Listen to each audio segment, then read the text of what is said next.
आप अपने घर में कितना रख सकते हो कैश, कैश रखने पर क्या है लिमिटेशन, ये इनकम टैक्स डिपार्टमेंट अगर आपके यहाँ पहुँच जाता है और आपके यहाँ अनगिनत कैश मिलता है तो उसका क्या है प्रोविजन, आज हम जानेंगे। मैं Manish Kumar Sinha cross business boundary में आपका स्वागत करता हूं।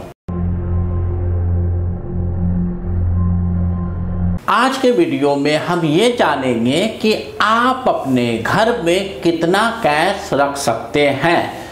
अगर आपके घर में कभी इनकम टैक्स का रेड पड़ जाता है या कोई department CBI, ED, income tax, GST department आपके घर पर, आपके बिजनेस लोकेशन पर या आपको कहीं भी पकड़ता है और आपके यहाँ कैश निकलता है तो इसका क्या है प्रावधान और इस मुसीबत से आप कैसे बच सकते हैं, इसका टिप्स वीडियो के लास्ट में मैं आपको साथ शेयर करूंगा, इसलिए आप हमारे साथ वीडियो के एंड तक बने रहें। सबसे पहला चीज, कैश हम कितना रख सकते हैं। तो 2020 के बाद हमने देखा है जो कॉमन पर्सन है, जो जॉब में करते हैं, मोस्टली एक्सपेंडिचर या ट्रांजैक्शन हम यूपीआई के थ्रू करते हैं। यहाँ पर हम ये देखते हैं जब हम एक सब्जी भी परचेज करने जाते हैं, दूध भी परचेज करने जाते हैं या गारमेंट परचेज करने जाते हैं, वहाँ पर या तो हम यूपीआई से पेमेंट करते हैं या क्रेडिट कार्ड से पेमेंट करते हैं। इसका मतलब है कि मोस्टली लोग 80 to 90% ट्रांजेक्शन आज के डेट पर हार्ड कैश से नहीं करते हैं, क्योंकि यूपीआई या क्रेडिट कार्ड से एक्सपेंडिचर करना बहुत ही आसान है। जैसे मैं मार्केट चला गया और मैं कैश लाना भूल गया, वहाँ पर अगर 2 रुपया देना है, 5 रुपया 50 पैसा देना है, 49 रुपीज़ 50 पैसा देना है, तब भी मैं सिर्फ मोबाइल निकाल के यूपीआई या किसी वैलेट के थ्रू स्कैन करके एग्जैक्ट अमाउंट दूंगा। जैसे आप ऑटो या टैक्सी से सफ़र कर रहे हो और टैक्सी वाला बोलता है कि सर 196 रुपया आया, अगर आप कैश देते हो 200 का नोट या 500 का नोट तो वो आपको 200 रुपया डिडक्ट कर लेगा, बोलेगा सर 4 रुपया खुला नहीं है। वहीं पर अगर आप यूपीआई से पेमेंट करते हो तो आपके पास बहुत ही कन्वीनियंट है, वो एक बारकोड देगा, आपको अपना मोबाइल निकालना है, अपने बैंक से कनेक्टेड जो भी यूपीआई होगा या जो भी वैलेट आप यूज करते हो उससे उस बारकोड को स्कैन करना है या मोबाइल के थ्रू भी आप पेमेंट कर सकते हो। एग्जैक्ट अमाउंट 196 लिख के आप उसको पेमेंट कर सकते हो। इस तरीके से हम ये देखते हैं अगर हम कभी एटीएम से कैश नहीं विड्रॉ करते हैं या हमारे पास कैश की किसी भी समय प्रॉब्लम हो सकती है, दिक्कत हो सकती है, लेकिन बैंक में 1000, 2000, 5000, 10,000 रुपया है तो हम कोई भी ट्रांजैक्शन आज के डेट पर कर सकते हैं, क्योंकि एक पानी पूरी वाला भी, एक सब्जी वाला भी, एक ऑटो रिक्शा वाला भी बारकोड लेके चलता है, कोई ना कोई यूपीआई का नंबर लेके चलता है। सो ये ट्रांजैक्शन हो गया है आसान। अब हम बात आते हैं कैश हम कितना रख सकते हैं। जैसा मैंने आपको बताया कि आप और हम mostly transaction UPI, credit card या वैलेट के थ्रू करते हैं तो कैश का मामला ही ख़त्म हो जाता है।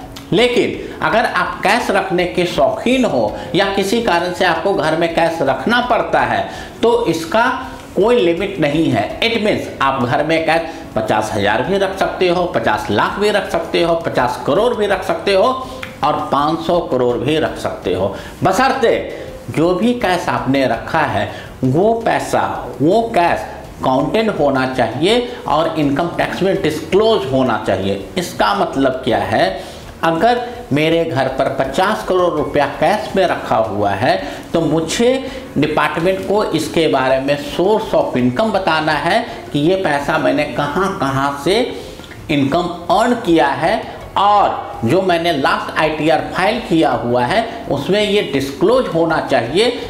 अगर ऐसा नहीं है तो हो सकता है ये जो 50 करोड़ है मेरा करंट ईयर का इनकम हो तो इसके ऊपर हमें एडवांस टैक्स वगैरह फाइल होना चाहिए और इसके जो रिसीट है और जीएसटी में शो हो जाना चाहिए। रीजन, आपको पता है जीएसटी में 20 लाख के ऊपर आपको जीएसटी रजिस्ट्रेशन लेने की रिक्वायरमेंट है और जीएसटी पेमेंट करने की रिक्वायरमेंट है। यहाँ पर तो मैंने बात किया 50 करोड़, जो कि 20 लाख से बहुत ज़्यादा है।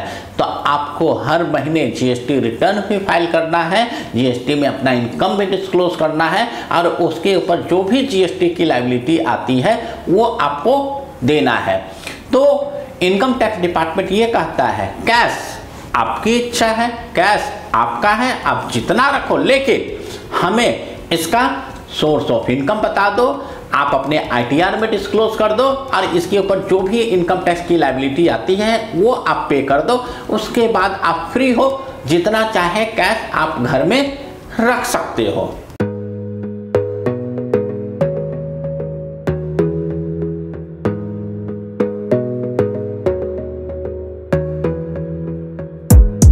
Gotta focus on yourself, on your faith, on your dreams, on your mind, on your health, yeah.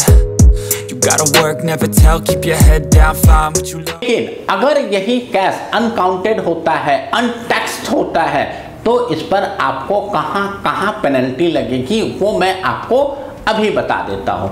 जैसा मैंने अभी आपको बताया, जीएसटी डिपार्टमेंट में 20 लाख के ऊपर जीएसटी पे करना होता है। जैसे मेरे घर पर अगर 50 करोड़ कैश निकल के आता है तो पूरे 50 करोड़ पर मुझे जीएसटी पे करना पड़ेगा। अगर मैं सर्विस इंडस्ट्री से हूँ, अगर मैं ये बताता हूँ कि मैंने ट्यूशन पढ़ा के ये पैसे कमाए तो मुझे 18% जीएसटी लगेगा। अगर मैं ये बताता हूँ कि मैंने कोई गुड्स बेच के ये पैसे कमाए तो जो गुड्स में डील करता हूँ उसका जो भी रेट होगा 12%, 18%, 28% वो मुझे देना पड़ेगा। इसके बाद आता है इनकम टैक्स। इनकम टैक्स कहेगा कि ये जो 50 करोड़ है, पिछले साल तक आपकी इनकम मात्र 5 लाख, 10 लाख या 15 लाख का आईटीआर फाइल किया हुआ था और ये 50 करोड़ इट मीन ये पिछले साल का इनकम नहीं है, ये है आपका करंट ईयर का इनकम और करंट ईयर में आपने डिस्क्लोज नहीं किया है। अगर ये करंट ईयर का इनकम नहीं है तो पिछले साल का इनकम है जो आपने डिस्क्लोज नहीं किया है, तो इस पर हम 100% पेनल्टी चार्ज करेंगे। इट मीन्स कि जो भी 50 करोड़ आया है इसके ऊपर टैक्स अमाउंट 35 के परसेंटेज में आता है, 30% का टैक्स, सरचार्ज के बाद एजुकेशन सेस, उसके बाद पेनल्टी, इंटरेस्ट और अनडिस्क्लोज इनकम का प्रोविजन भी आपके ऊपर अप्लाई कर दिया जाता है। इट मीन्स अगर मुझे 50 करोड़ रुपया मिला है तो आप ये मान लो कि टैक्स पेनल्टी मिला के कम से कम 50 करोड़ से तो ज़्यादा ही निकल के आएगा।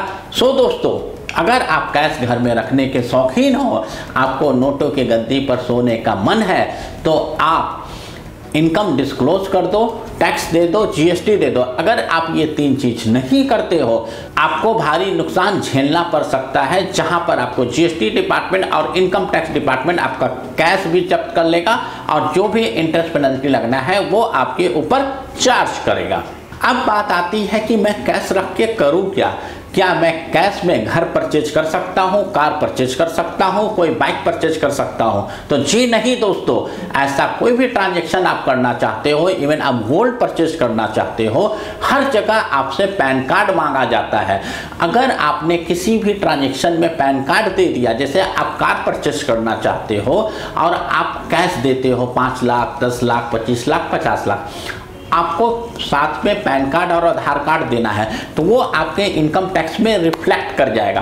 तो आपके चाहते नहीं चाहते वो डिस्क्लोज हो चुका है और उसके ऊपर इनकम टैक्स डिपार्टमेंट कभी भी आपसे इनकम टैक्स का डिमांड रेज कर सकता है। इसी तरीके से अगर मैं कोई रियल एस्टेट परचेज करना चाहता हूं, वहां पर भी पैन और आधार कार्ड लिंक होता है। इट मीन्स कि आज के डेट पर हमें कैश में खर्च करने का जो प्रावधान है, जो मौका है, वो बहुत ही कम है। हाँ, मैं 2, 4, 5 हज़ार का शर्ट पैंट खरीद सकता हूँ, मैं कुछ 10, 20, 25 हज़ार का कोई भी आइटम परचेज कर सकता हूँ जहाँ पर मुझे पैन कार्ड देने की ज़रूरत नहीं है, क्योंकि इनकम टैक्स कहता है कोई भी एक्सपेंडिचर अगर 50,000 से ज़्यादा हो रहा है तो मुझे पैन कार्ड डिस्क्लोज करना है, मुझे प्रोवाइड करना है। तो 50,000 से कम, जैसे मैंने कोई पार्टी कर लिया 10, 20, 50 हज़ार का, मैं किसी होटल में जाके 5, 10, 20 हज़ार का खाना पीना खा लिया, इंटरटेनमेंट कर लिया, कुछ गारमेंट्स परचेज कर लिए जो कि 2,000, 5,000, 40,000, 50,000 से नीचे है,